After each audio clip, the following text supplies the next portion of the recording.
بسم الله الرحمن الرحیم. درنو کتونکو سلامونه نیکې هیلې د ډکې او د ګوړکو او د پیښې د کانال د دغو علاقو ماشومانو دپاره موږ د اختر دپاره تقریبا 430 هلکانو ته او تر 1.5 سل نه تر 200 جینکو ته موږ جامې وکړې. په دغه برخه کې موږ سره ځینې ملګرو همکاري کړې وه. موږ په ډېرو ملګرو غږ کړی خو هغې څخه موږ سره یو څو ملګرو کومک وکړ چې یو ملګري د بنسټ رئیس موږ ته د رخ واخیسته د ټولو ماشومانو دپاره او د بنسټ معاون موږ سره 50,000 روپۍ د ګنډلو ولېږلې او بل رور د پېښور نه موږ ته 50,000 روپۍ راولېږلې. بهر هېواد کې مسافر رور موږ سره 10,000 روپۍ کومک کړی دی د یتیمانو د جامو د ګنډلو دپاره چې هغه غریب ټوله ورځ لګي خپله غریبي کوي او ډېر لږې روپۍ ګټي بیا هم دا شان برخه پکې کوي. نو ورونو په تاسو موږ هغه ورونو باندې موږ غږ کوو چې هغه مالداره دي په کروڑونو روپۍ لري خو موږ سره 1 روپۍ کومک هم نه کوي. په هغو غږ کوو چې راځئ موږ سره لاس یو کړئ او د دغه شانتې غریبانو یتیمانو دپاره موږ سره په هره برخه کې کومک وکړئ. که هغه جامو وي که هغه د دو خوراکي توکي وي که هغه د دو صحت په باره کې وي. نو زمونږ ټیم چې دی تقریبا 10 کسان دي. د دې دپاره دا ټیم هره ورځ زحمت وباسي ګرځي کور په کور باندې یو یتیم راټولې یو غریبه کورنۍ را پیدا کوي او شپه ورځ یې د هغو دپاره لګیا دي منډې تړلې وهي. خو نور څه وس کې نشته دغه منډه دا تړله چې دا د روپو نه هم موږ دپاره ډېره بهتره ځکه چې په دې غریبۍ کې هغو هر څه پرېږدي او کور په کور ګرځي ډېرو لرو ساحو پورې دو پیدل ځي یو ماشوم راولي ناپونه یې اخلي او موږ سره همکاري کوي. نو د ټولو د کور ودان وي. بنسټ واحدنی یو داسې بنسټ دی چې په دې کې هېڅوک تنخوا نه لري. ټول ټیم چې لګیا دی د الله رضا دپاره لګیا دی او د الله رضا دپاره موږ سره کار کوي. هر یو د خپل جیب نه د موټر تیل مصرف هم خلاصوي.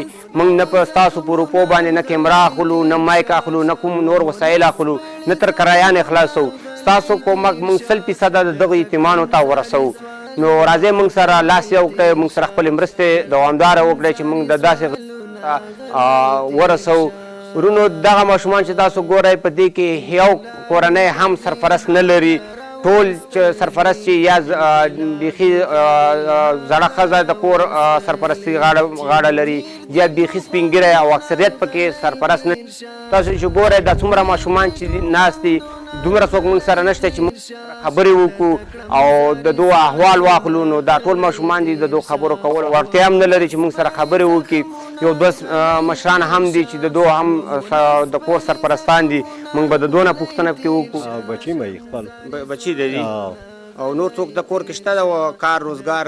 نه همدغه یم چې یم ته دا بچي واړه بچي درغاړي واړه بچي 12 بچي او 2 ښځې ممړی او دغه واړه بچي اوس ماته پاتې د 2 بس ساله او د منډې او ترې وو او دغه الله پاک رزق ورکوي موږ یې ولا راوړو. او جامو ته څنګه خوشحاله شوې خوشحاله نه شوې؟ ولې خوشحاله نه شو؟ اختر مخه او ماشومانو جامې چې وشي خو بس ته خوشحاله اوسه کنه. نور کله به اختر کې به نه څه غوښته جامې او چاپاړې او هر شی غواړي رانه او بس دو سره الله خو کاندي چې دو موږ سره کومک وکړ دو سره دی الله وکاندي. او چې مخکې به جامې نه وي کوم ګیله دغه به کوله؟ ګیله نه چې سره به کور کې ناستم نه غاګ به کړ چې منګله جامې راوړای ژړل به او ژړل به. نو تاسو ورته څه ویل؟ تاسو ورته خفه کېدئ؟ بس موږ خود خفه کېږو. جامې به وینو وسه به م ونه دوړې وسه به م نه ونو.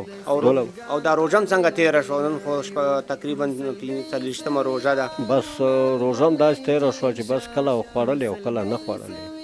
بس الله نه موږ راضي یو په دې میم چې دا د هغه رضا زموږ قبوله. تاسو سره م ښه وکاندې چې تاسو دغه غریبانو او یتیمانو پوښتنه مو ونیوه او هغو سره هم الله کومک وکړه چې چا دا کار کړی دی او دا مرسته یې کړې ده هغو له هم الله ډېره دغه ورکاندې او تاسو سره هم الله ډېر ښه وکړه. بچي د داسې حالات نه وساتي او الله دې تاسو له دغو غریبۍ او دغو اجر درکړي. مننه. ما خبرې مو واورېدې چې موږ سره سږ کال بالکل کومکونه نه دي شوي. دغه جامو پروګرام زموږ ټیم برابر کړی او الله پاک په خیر سره سر ته ورسول.